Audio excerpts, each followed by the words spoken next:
All right, we'll finish off with our main event now.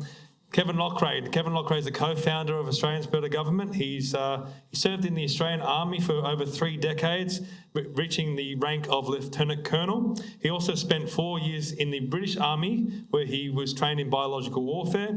He also spent 15 years in the private enterprise, pursuing interests in computing, engineering and science. He's had a long career and he's been awarded international patents for several inventions, so he's a wealth of knowledge and ideas. And as I said, he's a co-founder of Australians for Better Government, and he really is the mastermind by a lot of the proposals that we're proposing. So please welcome him now, Kevin Loughrey.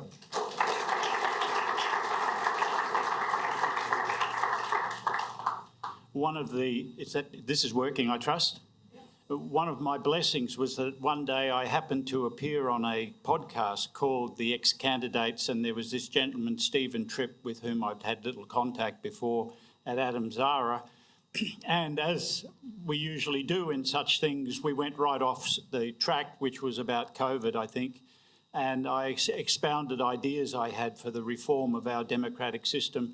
And both immediately, I believe it was Adam said, we've got to have you back on the show. And a firm friendship was formed. And everything that you see here today is really the result of Stephen Tripp. I suggested to Stephen we should form a foundation, and I often suggest a lot of things that never happen. Stephen's one of these guys who makes things happen, and so we really owe a lot to Stephen. And of course, he was backed by Adam, so credit where credit is due. There's so much I could talk to you about, and time is not on our side, so I will try my best to stay to script. The very first thing I wanted to chat about, and is it possible, Stephen, for that presentation of mine to come up? Oh, you beauty. One of the things I wanted to talk about right at the outside, which isn't here, so I'm going to go off script for a moment, is the matter of the election. I actually ran as an independent for the seat of Richmond, and there's a long story behind that, and I won't take you into it. But the points that I ran on were that we should ban the mRNA injections. Now, the Liberal Party couldn't say that because they brought them in, right? And then I said that global warming is a scam. And the Liberal Party couldn't say that. Neither could the Nationals, because they'd signed up to net zero. And then I said, we've got to make housing affordable because young people are not having children because they don't have any stability. And I put forward a scheme which is based upon the Defence Service housing scheme, where we could get young people into a house for under $300,000, 800 square metres of land and a modest 3-bedroom house. Now, the Liberal Party's idea was, we'll allow people to dip into their superannuation.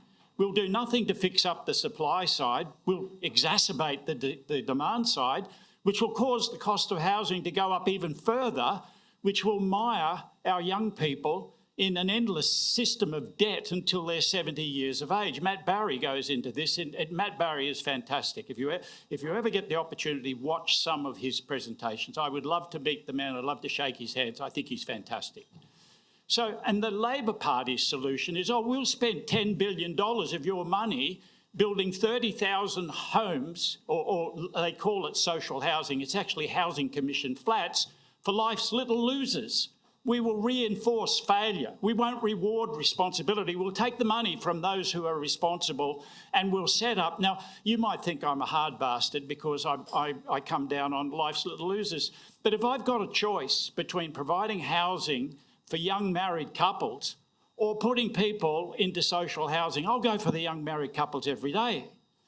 And interestingly, my scheme did not involve, in the long term, the taxpayer having to pay anything. So the Liberals couldn't talk about that, Labor couldn't talk about that. And then we move on to the final, into this thing of we have within our Constitution a clause which says that the federal government may make special laws on the basis of your race. Most people don't know it exists. Section 51, subsection 26. It says that the Commonwealth Government has the right to make special laws for any race. Now, that was perverted. When the people voted for that, they thought it meant without exception of your race. But what the sneaky bastards did was turn it around and say, oh, no, that allows us to make special laws on the basis of a person's race. And because we've got an activist high court, they went along with this charade. And that's how we ended up paying $100 million a day to the Aboriginal industry, and we won't have an audit. We had the business. I went into the matter of climate change, and I've been into the matter of housing. But both of them are talking about unbridled immigration. They are replacing us as a culture, as a race in our own country. So, and that's the reason the Liberal Party did so badly, for they could not talk on any of these points because they were already with the other side. Okay, we now move on. This is the presentation, I hope. Okay, what I'm about to tell you, and I have to say this, I invite disagreement. It is necessary. What I would like to see us have in the end are constitutional conventions where people can get up and say anything, and where it gets debated and where people then can vote on a matter. And so I have this disclaimer. What I'm about to tell you today isn't set in stone by any measure. I could be easily convinced that I'm wrong. These are my thoughts, opinions and suggestions. I can say that the Australians for Better Government's aim is to hold a series of constitutional conventions, and at these conventions, people will be given straw men, and I'm great at throwing out straw men, at throwing out ideas, propositions, and the people can then debate them. These provide a focus for discussion and will be, along with other matters raised, then debated in order to reach some form of consensus. Okay, I think everybody in this audience agrees that something's really, really badly wrong. We're $1.3 trillion in debt and nothing to show for it. That debt is greater than what we ended the Second World War in real terms.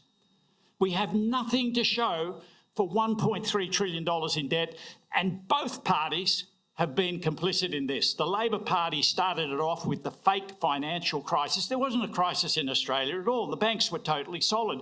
All that was necessary was for the government to guarantee our currency.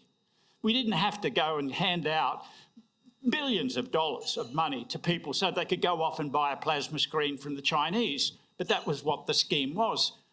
Electricity is now many times greater than the CPI than it was in 2007. COVID mismanagement was an atrocity. What was mentioned was that I was trained in biological warfare. I should also tell you that I majored in thermodynamics. I gained an honours degree at the University of New South Wales.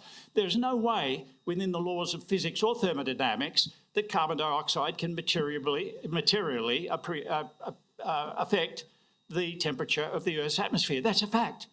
And within this opinion, I am joined by some of the world's most eminent atmospheric physicists, Professor Dr. Will Happer, who happens to be a friend of mine, Professor Dr. Richard Lindzen, Professor Dr. John Clauser, Willie Soon. We all agree that there is no way that carbon dioxide can materially affect the Earth's atmospheric temperature. Housing and rentals unaffordable. We have been deindustrialised. Another quirk, when I was a young captain at Albert Park Barracks, which was then Army headquarters down in Melbourne, I was put in charge of a thing called the War Book. Never heard of it before, but in the War Book, we listed all of those industries which were vital to the defence of this country, for us to be able to raise, train and sustain a military force against an aggressor. All of those are gone. We have been totally industrialised to the point now where we don't even make hexamine, and hexamine's those little white blocks that our infantry use to heat their rations when they're in the field. We don't even make that any longer. Treaties.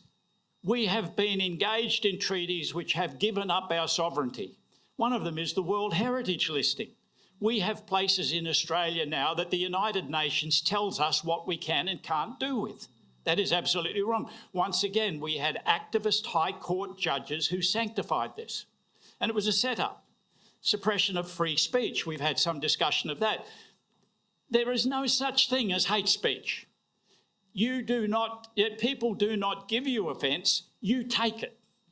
And if you don't like what they say, you have every right to go back to them with equal viciousness. What is hate speech is purely subjective. Everybody should have the right to say whatever the hell they want. Correct. 100%. With only one exception, and you've seen it with Donald Trump and Ramaphosa. where you have people standing up saying, kill the white, kill the white. Revolution involves killing, go and kill the whites. Well, that's not permissible. That's not hate speech, that's an incitement to violence. And one should never tolerate incitement to violence and bloodshed. And I say that as a person who spent 32 years busily involved in killing people. Digital ID. Digital ID is a real worry to me. This world is getting to the point where we can't escape. I'm related to Peter Lawler, who actually ran the Eureka Stockade, which most probably explains why I'm the way I am. But interestingly, his grandson actually deserted from the British Navy at the age of 15, then went and participated in a revolution in Chile, then came back to become a captain in the first AIF and died at the neck at 10 minutes past 3 on Anzac Day. The reason I mention that is that he was able to escape. He was able to go and do things. We all make mistakes in our life, but we are getting to a point here in this society where there can be no escape, where the government can control you, where you cannot demur without some form of sanction being put upon you, and that is very worrying to me. Central bank currency, exactly the same thing. They can turn off your currency. Okay, the root cause for all of this mediocre performance in the Australian government is that poor quality candidates are selected for election. We carry out poorly conducted elections which lead to poor quality parliamentarians who have far too much power, which John has touched upon. We have an inadequate separation between the legislature, the judiciary and the executive, which results in these people having far too much power. We have deficiencies in our constitutions throughout the whole Commonwealth. Most people don't realise it, but at the state level, parliamentarians can materially alter the constitution without reference to the people. And you can hold a constitution, as they did in 1917, where the Queensland citizenry said, we wish to keep the upper house, and the government went and dissolved the upper house by 1922. These constitutions we have failed to guarantee a citizen's fundamental right. At the federal level, if the government takes your property off you, you are entitled to just compensation. Down at the state level, that's not the case. So what they do, what people like Howard did, was that he knew that he couldn't force farmers to not use some part of their land. As Malcolm Roberts has pointed out, he went down to the states to get them to do that, because the states were able to deny farmers the use of their land. Our constitutions fail to restrict the power of governments to do long-lasting harm, and I will touch on some of these as we go through.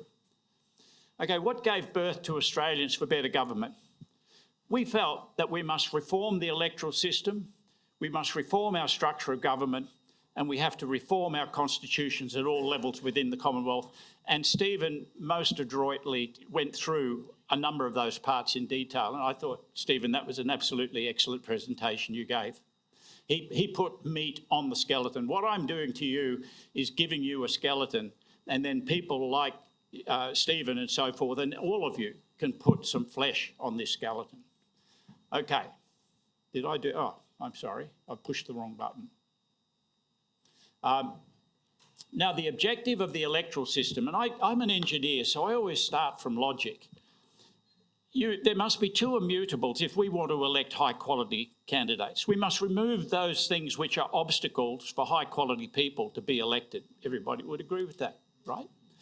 And you must have a system of voting where the outcome of the election is decided upon by votes cast by informed electors making a considered decision. And John's touched upon that, and he suggested one way of that is we don't have compulsory voting. Okay, how do you obtain high-quality candidates? Well, for individuals, you make it easy for a person to become known by the electorate, e.g. not be reliant upon media, mobs and money. I call them the 3 M's. And for that, I propose that there should be an expanded role of the Electoral Commission, that the Electoral Commission should maintain a website On that should be all of the candidates for a particular electoral division or state electorate. And when you click on that, you go to that person's webpage and you can learn all about those people.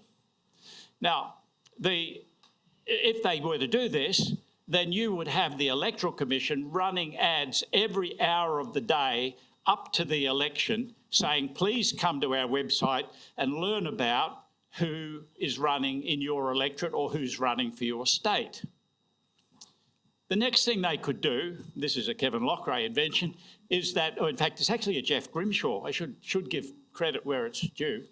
But they could also have a VPN, a virtual private network, where you go in and you can, in anonymity, create your own how to vote card on the basis of what you've learned on the site.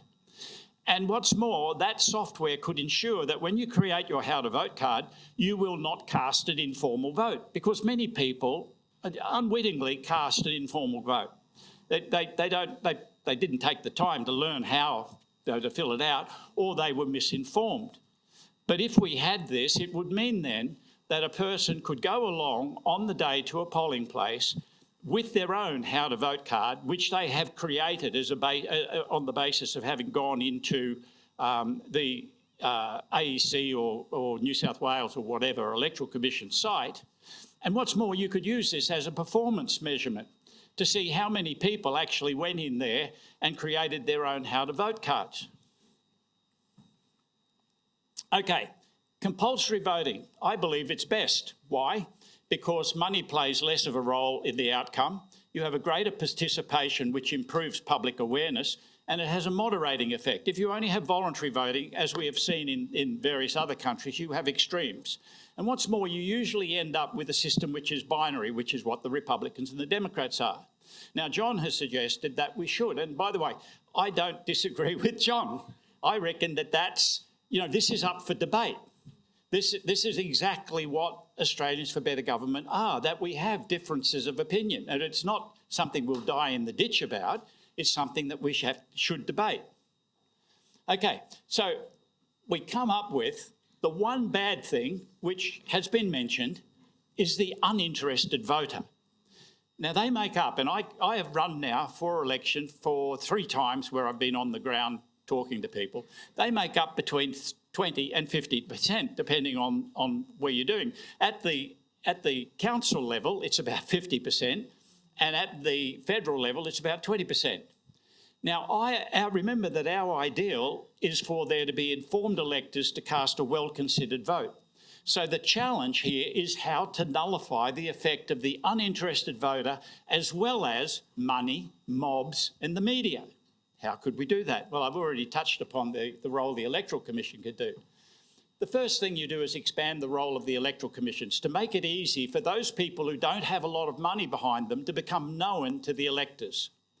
The next thing is you ban pre-poll. If you believe, like I do, that it's essential that when a person goes to vote, that they are as informed as possible, pre-poll actually works against that ideal, and that is why the parties are so enamoured of pre-poll.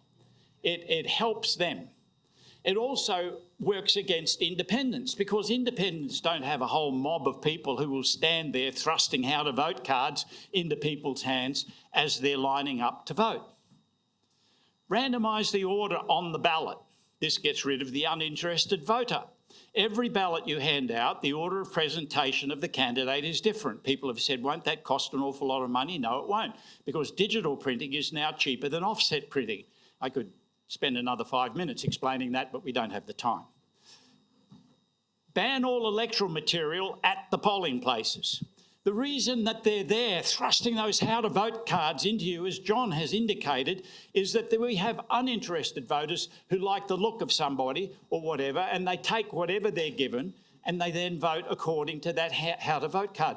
Now, interesting, Chapter 1, Part 2, Paragraph 7 of our Constitution says that an elector is to vote directly for a candidate. In other words, there's not to be an interlocutory or somebody interposing themselves between the elector and the candidate. But political parties do this. And if you ban all electoral material at the polling places, when the uninterested voter turns up, they've got no prompts. When they go in to vote, the candidates are all in random order, but there's another one that we can do. We can say no party is to appear next to a candidate. So we've got this person who hasn't got a foggy clue. They walk in, the candidates are now all in random order, and the party's not there. Which party does people belong to? Well, they get the random tick, and that means that the uninterested voters' contribution is spread across the whole of your vote. And we've achieved what John's seeking to do, and we've achieved what I'm seeking to do, is to get the maximum level of participation. I've got an electoral commission every hour putting ads on the radio, TV, internet, wherever, saying, look, come to our website, learn who's running. This is very much in your interest. This is your country. Your vote counts. Make up your own how to vote card, bring it along to the polling places and vote. Okay. Next, allocate public land for the display of electoral material. At present, you have to go and ask people to put your corflute up in their yard. Now, a lot of people value the secret ballot because they don't want people to know what their political preferences are. They don't want to upset their neighbours. Interestingly, I have put this to the Ballina Shire Council, and you would be gobsmacked the amount of pushback I'm getting. The councils do not want it. Reform the system of voter registration at the polling stations. It should take you 2 minutes to vote. Reform donation laws, especially those which relate to unions. Not everybody belongs to the Labor Party.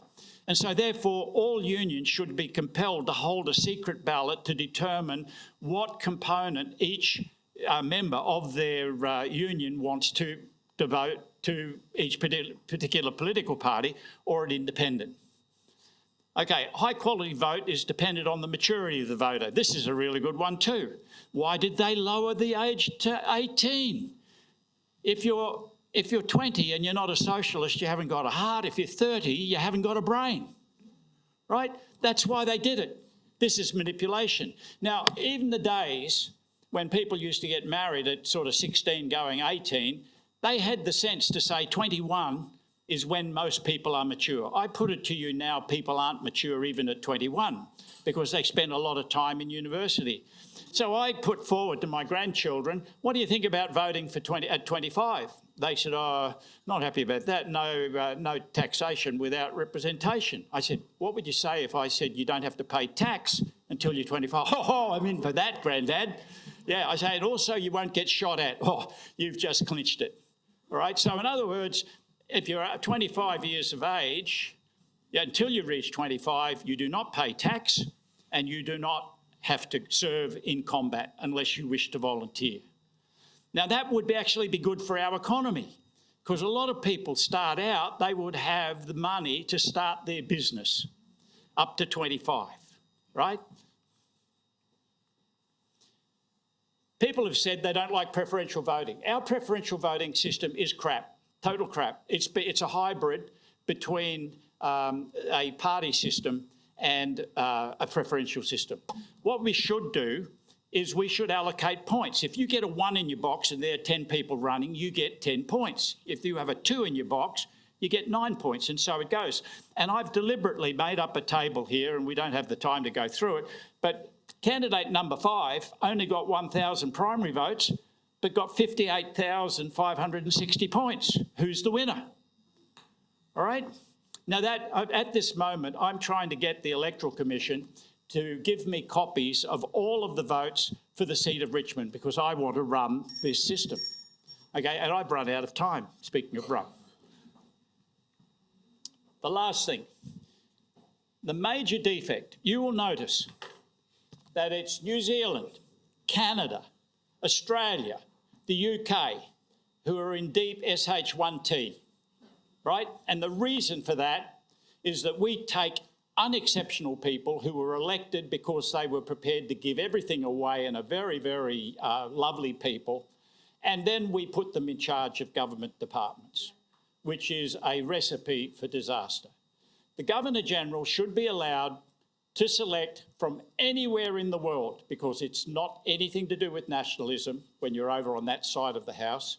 They should be able to pick from anywhere in the world the secretaries and the deputy secretaries of every government department they superintend.